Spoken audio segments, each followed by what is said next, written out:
Hey everyone! It's been said that every quilt tells a story, and it's so true. But I also believe every quilter has a story to tell.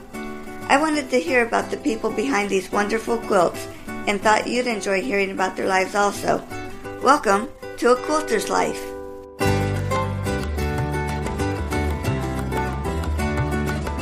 Have you ever worked with someone for a short period of time and years later wonder whatever happened to them? That's what happened to me with Sally Norton. When we first opened our computer business, I had the opportunity to work with Sally. Then our lives moved on. It was exciting to meet her again at a quilt group. How wonderful to cross paths again and realize we share the love of quilting. I'm so thankful she took the time to share her quilts and her story with me.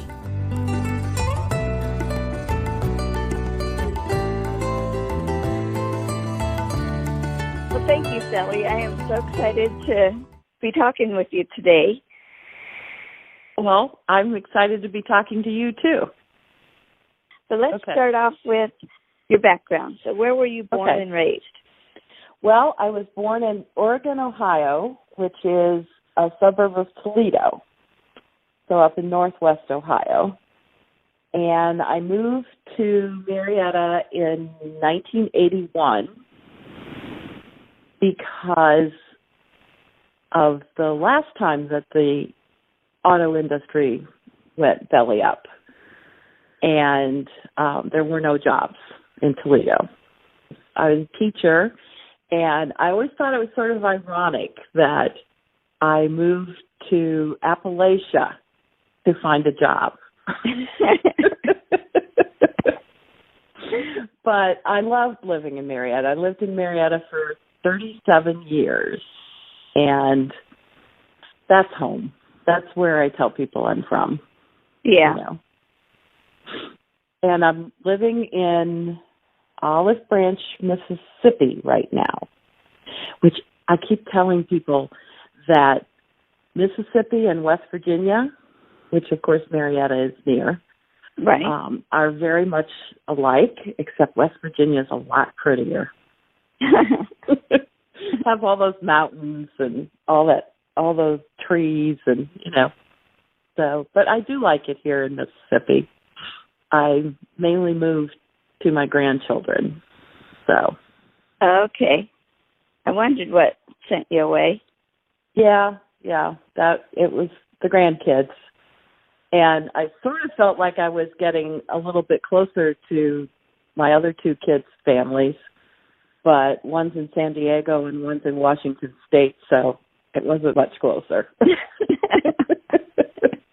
Hardly at all. No.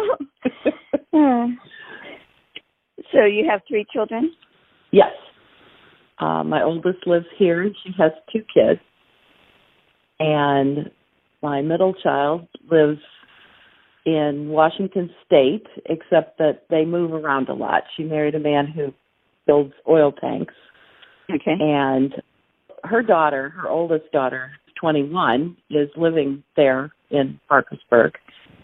So her mother's living in Washington State with her new baby. And my son, my youngest, lives in San Diego. He and his wife are both in the Navy, and they have 3 kids. I got lots of places to visit. Nice. Yeah, it is nice. So you were a teacher. What did you teach? I was the district librarian and technology coordinator. As you know, I bought them their first Apple IIe. Yay! From these really nice people.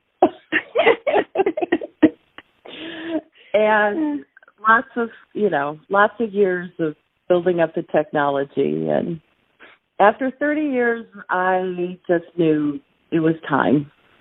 It was time to leave. I got tired of teaching teachers things they didn't want to learn, but I missed the kids. That was fun. And I missed that here in Mississippi, because anywhere in Marietta I'd go, after 30 years of being the district librarian, all these people knew me. I might not remember them, but, They all knew me. And, weren't you the librarian? Yes, I was. But it's fun. Yeah. So are there other crafts that you do besides quilting? Yeah, I cross-stitch. I guess that's sort of all I do now. I have in the past done some scrapbooking. That's a whole other expensive hobby that, probably. I do scrapbooking electronically now. I have a scrapbook program, and I've created, I call it my journal of my quilt journey. And it's amazing. I've always tried to take pictures of my quilts, and I've pulled them all together into this journal. And it's been fun to work on that. I do upholstery, although every time I upholster something, I always say, I will never do that again. My grandma is who got me started on all of this. She used to make all my clothes. And, I used to make my kids' clothes too, but I've never really done that for my grandkids because it's more expensive to make some clothes. And they live so far away, it's, sort of hard to make things that you can't try on. But they can wrap up in a quilt. Yes, they can. My granddaughter who lives here, one day we were out, I helped teach her to drive this summer. One day while we were driving, she was listing off all the quilts I've given. And I said, well, should I stop making quilts for you? No, that's okay. You can make me some more if you want to. But I was saying my grandma is who got me started, and she did lots of sort of utilitarian things like making curtains and clothes and upholstery and all of those kinds of things. She was always around. I remember her making crocheting a rag rug, and it was so huge that she had to sit on the floor and move around the rug to finish it. But sometime in the 70s, well, it must have been the late 60s, she started quilting. And she made most of us each a quilt. And that was sort of the first time I saw quilting done just for the love of doing it. She just was making something pretty. Mm-hmm. And that practical side that probably came out of the Depression couldn't let her make a quilt just to make a quilt or just to hang it on the wall. It always had to be for somebody. Yeah. But we all benefited from that. I have a beautiful cathedral window quilt that she made me. That hangs in my bedroom. So that's my memories of her. Neat. Now, when did you start quilting? Well, I started in the 70s. I have a picture of me and my sister in some patchwork dresses. Mine was an empire waist, and all I did was I sewed patches of fabric together, and then I cut the pattern out of that fabric I had created. And I made one quilt for myself, and then I got married and busy, went to college, moved to Marietta, and I really didn't do any quilting again until, let's see, Sylvia was born in 98. So that's the next thing I really remember is making my first grandchild a quilt. And her mother, because the two of them were living with me, so I made a matching quilts for them, before Sylvia was born. So, and I've been doing it pretty steadily since then. It was great to run into you when I was checking out the quilt group at O'Neill Center. Oh, yeah. the O'Neill Center, I started going there when I retired because I figured I needed something to keep me busy. Mm-hmm. But I was already in the Scenic Rivers Quilt Guild that meets in Marietta in the evenings. And the group at the O'Neill Center, we did a lot of charity quilts. Don't know if I told you I'm going to be in Marietta the week after next. Oh, cool. So going to be there a couple days, and then my Marietta quilting friends and I are going to retreat in Jackson Mills, nice, West Virginia. So looking forward to that. So you're, in a way, still part of the guild that's here? Oh, yes. Yeah, I just finished the mystery Black of the Month that they did last year, and so I still participate some. And I'm coming before the retreat, a few days before the retreat, so that I can go to the guild meeting in March. Neat. But, I have some close friends that we have a texting group that we share our projects and our grandchildren and all of that. So, yeah. I'm also in 3 guilds here in the Memphis area. Wow. The hardest part of that is remembering which guild is doing what. And I keep a list on my phone so that, oh, yeah, that person is in Uncommon Threads. But there's one guild that meets in the evening, Uncommon Threads.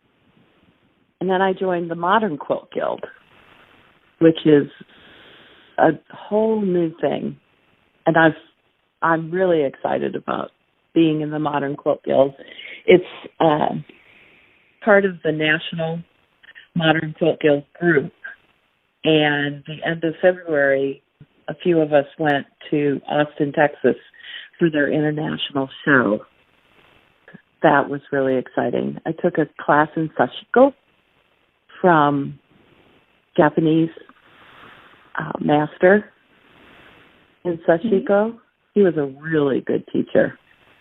And I'd fallen in love with that form of embroidery several years ago and got the opportunity to go to Japan when my son was stationed there and bought all kinds of stuff and brought it home. So I've been doing it a little while, but taking that class from, I can't say his name, he told us to call him Azu.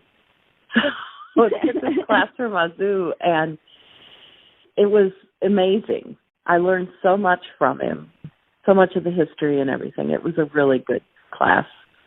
And the show was amazing. It always is. I'm sure you've been to the Dairy Barn. No, I haven't. Oh, you haven't? You have to go. Where is that? That's in Athens. It's at a place called the Dairy Barn. And that's not actually the name of the show. It's an international show, art quilt show that travels. I had been going to the Dairy Barn show. It's every other year. And I've been doing that for many years. And I love all of those quilts. And I mean, it's like an example of what I would love to be able to do. Mm-hmm. But modern quilting is not necessarily art quilting. Okay. There's overlap, but they're not the same thing. A lot of people think that modern quilting is art quilting, and it's not necessarily. Fiber artists will use lots of different kinds of fiber and even other things like metal and plastic and so on in their quilts to tell their story. Yeah. There's a woman here in Memphis, Paula Kervork, who is an amazing artist, and she's just all kinds of beautiful, beautiful thread art and quilts, and she also does a lot of social justice quilts with very obvious messages, you know. Mhm. So, and those are the kinds of things that I love to look at, and someday maybe I'll do some of those. Mine tend to be more modern traditionalist quilts. Okay. You know, a little combination of traditional and the bright colors and non-layouts, you know, non-traditional layouts and things like that. But I do a lot of traditional things too, just because that's what I'm familiar with. It's what's comfortable. So that's what you tend to like. Do you have a favorite quilt that you've made? Yes, and I sent you a picture of it. It's from a pattern called Fireworks. It's a paper piece, and it was in a show, so the picture shows it hanging in a show. It's all paper pieced. There were 100 blocks with 19 pieces in every single block. Wow. And all of the blocks are the same, but the way you lay them out and the way you put the colors together, it just turned out amazing. And I actually made 2 of them. The one that I sent you the picture of is my daughter in Washington has that one. And the other one, my daughter here in Memphis has on her bed. Wow. So, but I like lots of things that I've done. I've made lots of T-shirt quilts. Those are fun. Mm-hmm. You know, a lot of memories. But I don't like to just do a T-shirt quilt with sashing and rows. And, you know, I like to do lots of different things with the T-shirts, put them together in different ways. But I do a lot of paper piecing. And sometimes I turn a regular pattern, a piecing pattern, into a paper piecing pattern because I like the way it turns out better with the points. And, you know, if you're sewing on the lines on the paper, the points match up a lot better. Usually. I know, I guess you could say that's my favorite quilting tool is the paper piecing. Oh, okay. That's what I was going to ask next. Yeah, make a lot of copies on my printer. I mean, that's the only way I do half square triangles now is by using paper piecing. Really? I don't like the way they turn out when you have to trim. I mean, you have to trim them when you're paper piecing, but you have something to cut on, and the paper helps hold it and keep the bias edges from stretching. Okay. You know, so they turn out a lot better, I think. Yeah. What's your favorite part of the process? Oh, designing and cutting and piecing. I almost never quilt anything. And when I do, it's small, you know, small items, like placemats or a wall hanging. Do you free motion quilt that? No. Okay. I have never gotten the hang of free motion quilting. I keep wondering if I got a different machine, maybe that would do it. And then I talked myself out of spending all that money. It is a lot. When I talk to long armers, they're like, yeah, that's why I'm in business, because I have to pay for the machine. Yeah, most people do. I had some great people doing quilting for me, and you've interviewed one of them, Jenny Guthrie, in Ohio, and Mike Powell. I don't know if he's back quilting again or not. And one of my friends, Sharon Woolbolt, does amazing long arm quilting. And she doesn't do it. She just does it for herself and friends, thank God. But here in Mississippi, I found a woman named Teresa Pino who is really amazing. She's won lots of awards and things. But most everyone now is doing I shouldn't say just, because there's an art to it still, in using a computer-guided machine, which is even more expensive than the ones that aren't computer guided.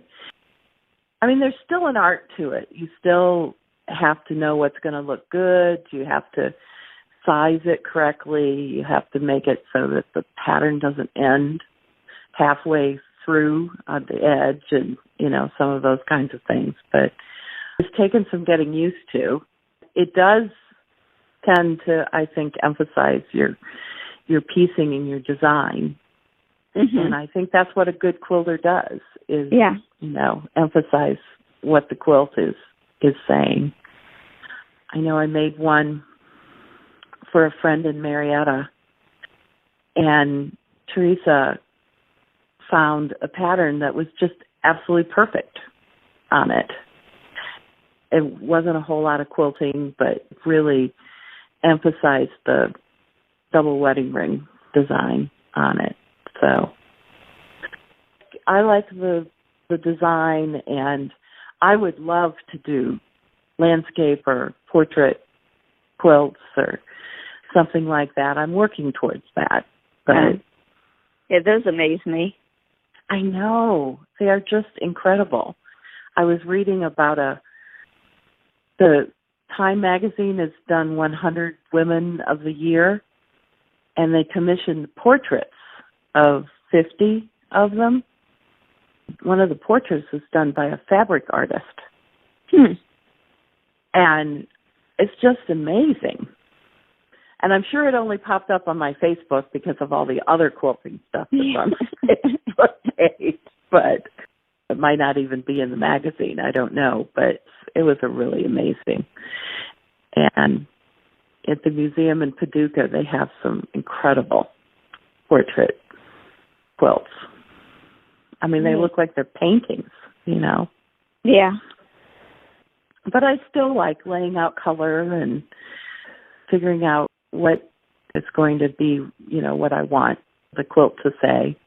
Yeah. I like to print photos on fabric and include that in my quilts sometimes. I made one with photos of Marietta College for a student. I think she liked it. And then made another one similar to it that I turned into the Eve auction. Yeah. And it ended up raising quite a bit of money. So cool. That was pretty cool. And I made a photo quilt for my grandson, my son's son, Sean. And he was totally into superheroes. So I call it the superhero quilt. It was photos of him in all his different costumes because he was always dressing up as Power Ranger or, whatever. And I also included pictures of his mom and dad in their uniforms because I think they're pretty much superheroes too. Yeah, sure. I don't know whether he liked it so much, but I think his mom did. And I also made her some quilts. She works with, on the ship she was on before, she always works with the community outreach groups that on the ships or whatever her duty station is. And they did some fundraisers. And I made 3 quilts that had photos of her ship, the USS O'Kane. She's not on that ship anymore. But she was very pleased with them, and I know the people who got them were excited about them too. But it was one of those things where I gave them to her and then wasn't part of the giving out process. So yeah. I hardly have any quilts here in my house that I've made because I give them. Right. That leads to, why do you make quilts and who do you make them for? Oh, I make them for all kinds of people. I've made lots of charity quilts. The group in Marietta, we gave them to the Sheriff's Department, the Highway Patrol, the Salvation Army. Here in the Memphis area, we give quilts to the Children's Hospital, and one of the groups does them for a hospice hospital, and everyone in my family has one. I started on my nieces and nephews now. My nephew had a Harry Potter themed wedding, so I made Harry Potter blocks and took them to the wedding and had the guests sign them, and then put them together into a bookcase quilt that I know they loved. They were very excited. And then I was a glutton for punishment and made another Harry Potter quilt for my granddaughter. So,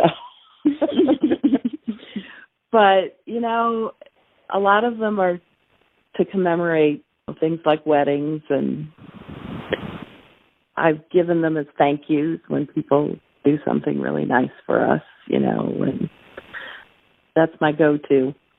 It's also sort of a justification for doing all of it. Yeah. So what was your worst quilting experience?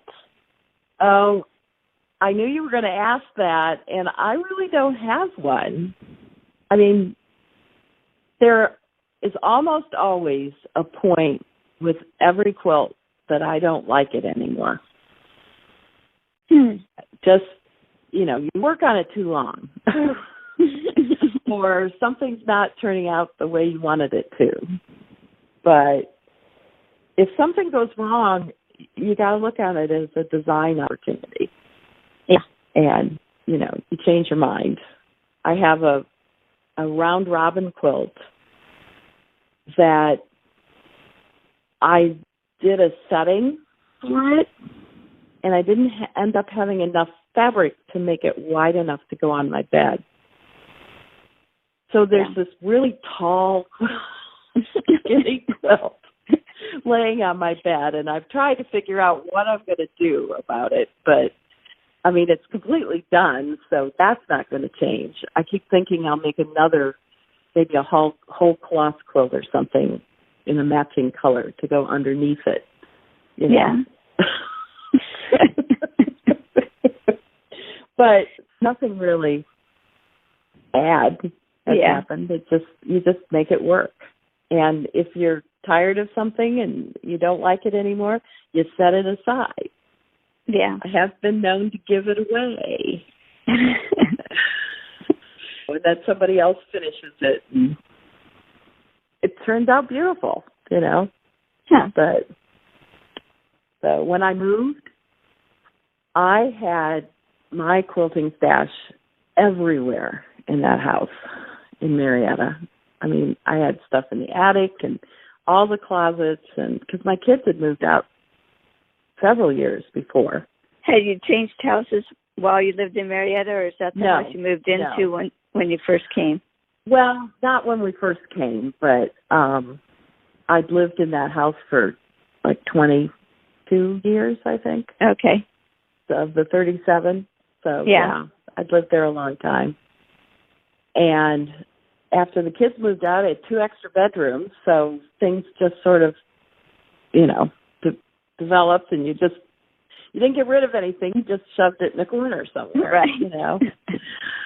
So when I moved, I gathered together all of my stash, all of my fabric, everything.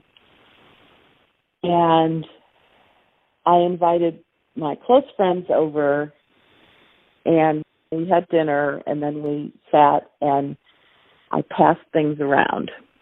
I told them to pick out things, and everybody was really hesitant about doing that.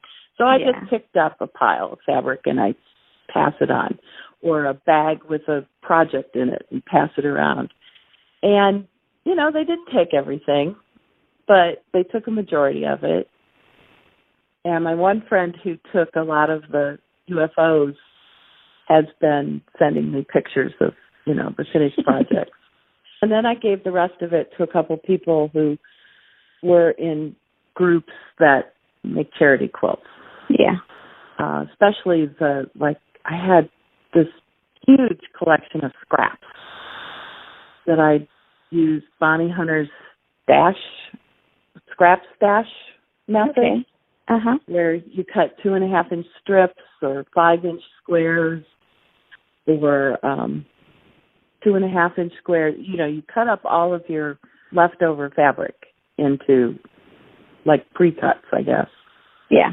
And I had all of that organized and everything because remember me, the librarian, I organized everything. I got rid of all of that. And, a lot of my fabric, because before my friends came, I went through everything. And the stuff I still really loved or knew why I bought it, I kept. And, I got rid of a lot of fabric. And it felt really good after I got here because I felt like I didn't feel obligated to use all of that. I felt like it had gone to good homes and I didn't have to worry about it anymore. Not that I was worrying, but... Right. And I came with 37 UFOs, unfinished fabric objects.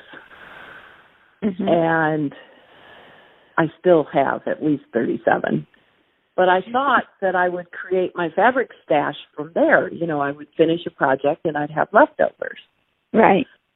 Well, after I got here, a lot of the women I saw doing show and tell in the Guild used their leftover fabric to piece a back. I mean, it wouldn't be another quilt or anything, but they'd take chunks of fabric and sew them together and make a back for the quilt. So I started doing that, and now I don't have as much of a stash as I used to. And I'm being forced to go out and buy fabric. I mean, that's horrible.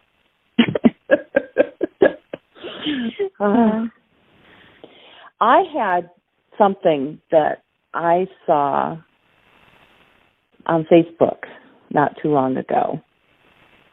I wanted to share a little bit of it. It's from a woman's blog. The blog is called DJ's House of Denim, and her name is Donna Joe.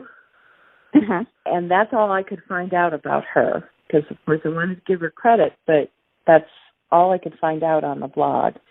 But this particular blog entry is called Why the Blank Did Somebody Make Me a Quilt? And she talks about receiving a quilt in the mail, but you have no idea of why someone sent you this, and not really what you would like. And it attracted my attention and made me laugh because I just did that to two of my nieces. I made alphabet quilts for their little boys and mailed them and didn't even tell them I was mailing them. I guess I should have considered myself lucky that they hadn't moved. But anyway, the one part of it that I really liked was where she says, it isn't meant to create any sort of obligation for you, but more an expression of gratitude. A quilt made especially for you may just be the quilter's way of thanking you for your presence in her life. And I think that that's very true. Yeah. I mean, I don't want anybody to say, oh, this is wonderful, I love it, or, although that's sort of fun too. But yeah, I just want to say, hey, I'm thinking about you. That's a real neat quote. I really like that. Yeah, I like that too. Do you have a tip that you would like to share? I would say anybody who is interested in creating something should think about making quilts. Because they don't have to actually be something you put on your bed. They can just be snuggle quilts, or you can make placemats. I think, or you just create something, create cards or art or, whatever. You need to I guess I just would like to encourage people to be creative and also find other people that you can share that with and, be a part of a guild or a group, Mm-hmm. That's, I guess, what's sort of exciting about quilting is that we do have quilt guilds. It's something that's like very, very traditional. But I think there's lots of other groups that, get together and paint or sew or embroider or, whatever. And, I just like to encourage people to do that. Yeah. Well, thank you for doing this interview. I really appreciate it. I was, like I said, so excited to connect with you again. And then you moved. Yes. I think I surprised everyone when I did that. Yeah. Well, thank you very much for asking me. Yeah. I really appreciate it.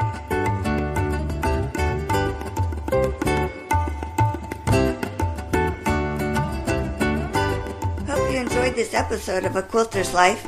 You can find more stories on thequilterslife.com or subscribe on Apple Podcasts or Google Podcasts so each episode will be downloaded automatically.